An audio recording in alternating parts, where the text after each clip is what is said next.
Hallo, ich habe vor, mein Sorceress Build in Path of Exile 2 vorzustellen.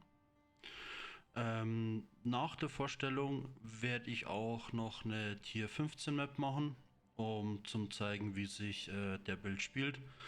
Ist definitiv nicht schwer. Es sind nur 3 Knöpfe, was man drücken muss. Und um alles zu sehen, was auf dem Monitor passiert, werde ich jetzt hier mal kurz meine Kamera ausschalten und dann sehen wir mal gleich weiter. So, als erstes, über was ich gehen möchte, sind die passiven Skills. Die passiven Skills fangen an mit der Ascendancy. Meine Ascendancy-Punkte, die es wichtig meiner Meinung nach, die ersten zwei, die was auf jeden Fall vergeben werden sollten, sind diese hier, damit man Arcane Search bekommt. Und das Arcane Search für jede 15 Mana, die was man besitzt, um 1% besser wird.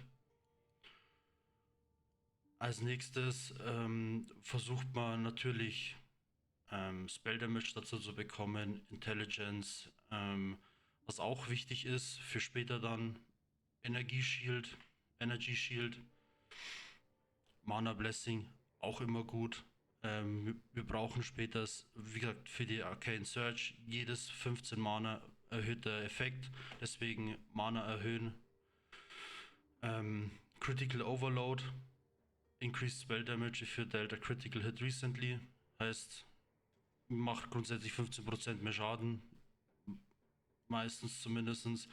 Die ganzen Zwischenpunkte hier, die sind in der Regel mit Intelligence zu bedienen. Wenn man für ein paar Support-Gems Dexterity oder Stärke braucht, einfach auf Stärke oder Dexterity gehen, so wie jetzt bei dem einen Punkt hier zum Beispiel. Genau, und ansonsten, das ist mein passiver Skilltree. Die 3 großen Nodes, die was man nicht einzeln auswählen sollte, sondern die sollte man erst auswählen, wenn man sie alle gleichzeitig machen kann. So hat es zumindest bei mir am besten funktioniert. Das ist einmal Mind over Matter, dass der Damage, den was man kassiert, erst vom Mana abgezogen wird, bevor es vom Leben abgezogen wird. Der nächste Punkt ist, dass alles, was man an Energy Shield hat, in Mana konvertiert wird. Eldritch Battery. Und dann noch Chaos Inoculation.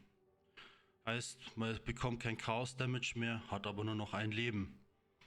Deswegen braucht man diese anderen 2 Nodes, dass man nicht sofort von allem gewone-shottet wird. Muss natürlich auch aufpassen, es gibt einzelne Sachen im Spiel, die was einem Leben abziehen. Heißt, man kann theoretisch sich selber töten mit einem einfachen Tastendruck. So, genau. Das wäre mein passiver Skilltree.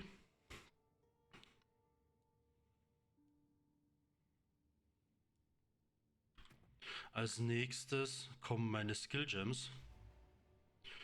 Meine Skill Gems, es sind im Endeffekt nur 4 Stück. Einmal Spark, Orb of Storm, Conductivity und Archmage. Spark, natürlich Quality überall auf 20 hoch. Die Support Gems ist einmal Arcane Tempo, Inspiration, Lightning Mastery. Jedes Level auf dem Spark gibt extrem viel Schaden dazu. Elemental Focus und Considered Casting. Beim Orb of Storms haben wir Lightning Exposure, Strip Away, Font of Mana, Cursing Current und Persistence. Conductivity ist hat die Support Gems Heightened Curse, Focus Curse, Decaying Hex und einen Magnified Effekt.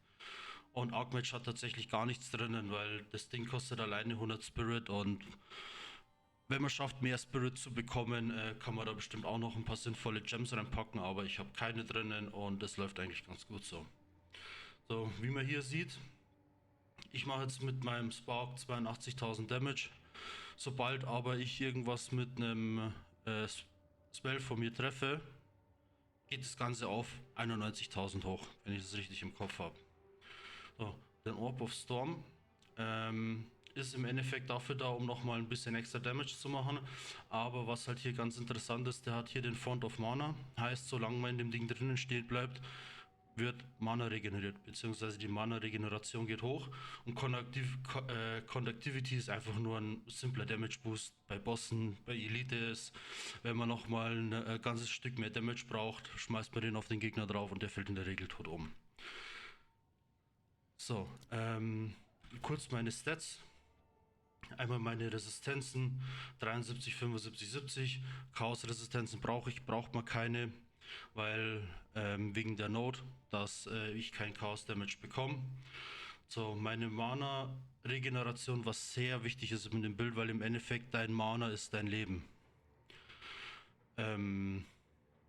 Die ist bei mir jetzt, wenn ich still stehe, 672 und durch passive Skills erhöht sich das Ding, wenn man sich bewegt. Sieht man, wenn ich mich bewege, habe ich jetzt eine Mana Recovery in die Sekunde bei 769. Im Stillstand 672. Deswegen immer bewegen, erhöhte Mana Regeneration, wird das Ganze schon mal ein ganzes Stück überlebensfähiger.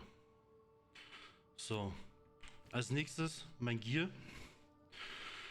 Da sind ein paar sehr teure Sachen mit dabei, aber im Endeffekt, wenn man das ähnliche Gear hat, nur mit niedrigeren Werten, wird das Ganze ein bisschen günstiger und dann kann man sich hocharbeiten. So habe ich zum Beispiel gemacht. Mein Zauberstab, was hier wichtig ist, sind die Level auf All Lightning Spell Skills. Natürlich Mana, Spell Damage, Extra Lightning Damage, Intelligence.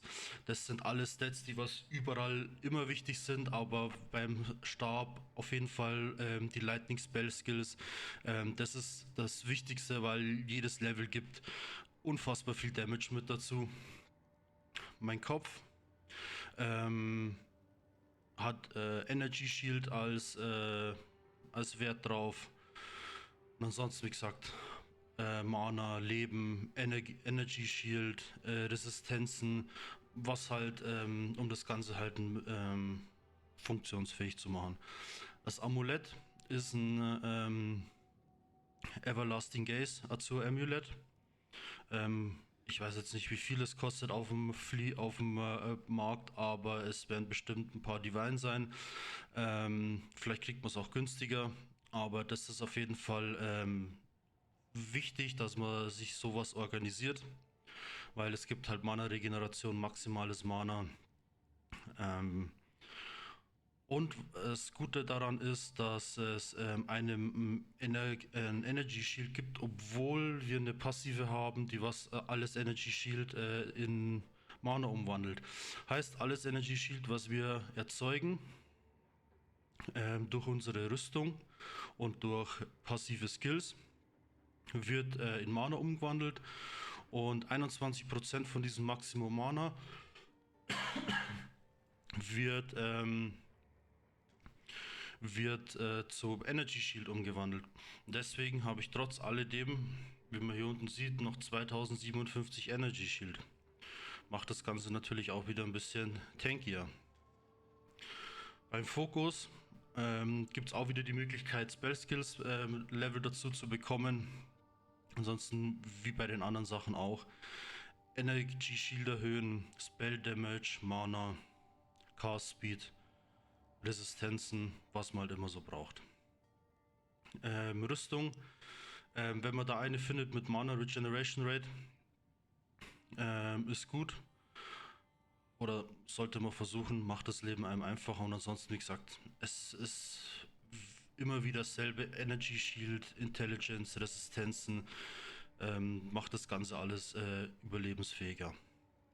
Ein Prismatic Ring für die Resistenzen.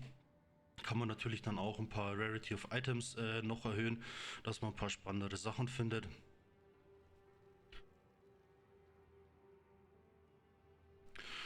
Und Pearl Ring, der hat von Haus aus Cast Speed mit dabei, habe ich jetzt halt mit ausgewählt. Ähm, Einfach nochmal ein bisschen mehr Damage dazu, halt Mana, Rarity auf Items. Handschuhe, wieder genau dasselbe. Das nächste Ding, was auch wichtig ist, ist der Ingenuity Utility Belt. Der erhöht halt, was halt hier wichtig ist, sind die Increased Bonuses gained from Equipped Rings. Wie der Effekt schon sagt, alle Effekte oder alle Bonuses, was man vom Ringen equipped hat, werden um 50% erhöht. Macht nochmal sehr viel aus. Schuhe, Movement Speed 30%, sollte eigentlich schon fast Standard sein, aber wie gesagt, man kann auch mit niedrigeren Werten anfangen, da es sonst sehr teuer werden kann und sonst Mana, Intelligence, Resistenzen immer wieder dasselbe. So, ich bin jetzt glaube ich über alles drüber gegangen, was man so bei mir an Gear hat. Hier drinnen, vorher habe ich es gerade noch gesehen, einen Charm-Slot. Ich habe, just wenn ihr Become Frozen ist, heißt, weil ich bin eine Zeit lang sehr oft dran gestorben, dass ich einfach auf einmal als Eisblock da gestanden bin. Mit dem kommt es so gut wie nicht mehr vor, deswegen habe ich das da drinnen, aber da kann man reintun, was man möchte im Endeffekt. Ich glaube, das hat keinen großen Einfluss. So, dann, wie ihr seht, habe ich jetzt eine 15er Karte oder eine 15er Western ausgewählt.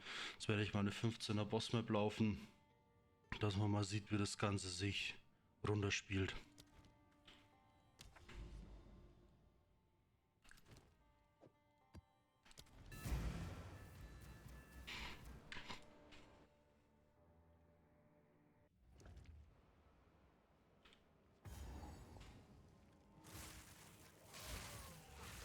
Und im Endeffekt das Einzige, was man macht, bevor man, also einfach nur um Map zu clearen, ist rumlaufen, den Spark klicken, bis man, weil dadurch behält man nämlich seine Movement-Geschwindigkeit und kann dann halt ganz entspannt durchlaufen und Sachen fallen dann einfach tot um. Loot ist jetzt halt nicht so wichtig, das kann ich mir später immer noch holen. So, genau. Und schauen wir, dass wir das Ganze hier schnell durchdrücken. Aber nichts solltet, lassen wir nicht liegen.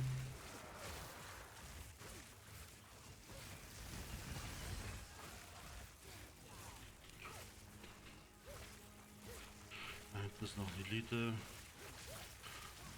Wovor jetzt hier bei dem Elite aufpassen muss, sind die Dinger, die was einem Mana natürlich entziehen. Was in dem Bild natürlich jetzt sehr große Gefahr ist, da im Endeffekt ja einem Mana sein Leben ist. So, der Boss von der Karte.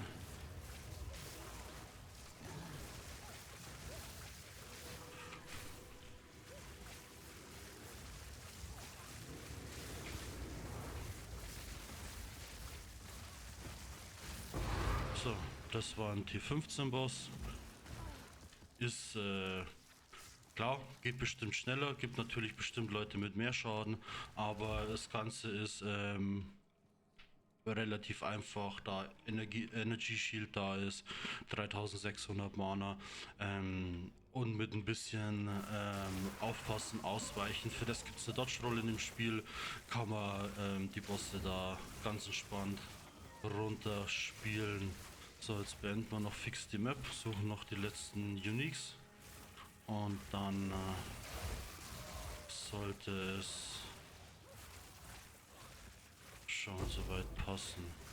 Noch ein paar Orbs abstauben und wie gesagt, wie man hier sieht, es sind mit einfachen Klicks fällt hier alles einfach tot um.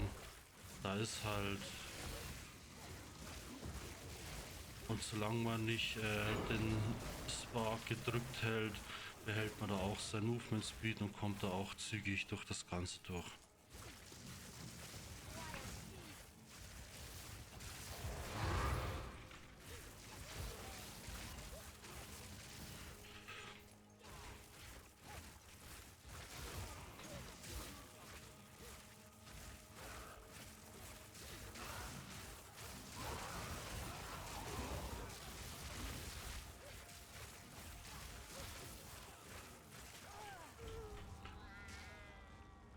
Oder man fällt dann einfach tot um. Ja, das gehört auch mit dazu.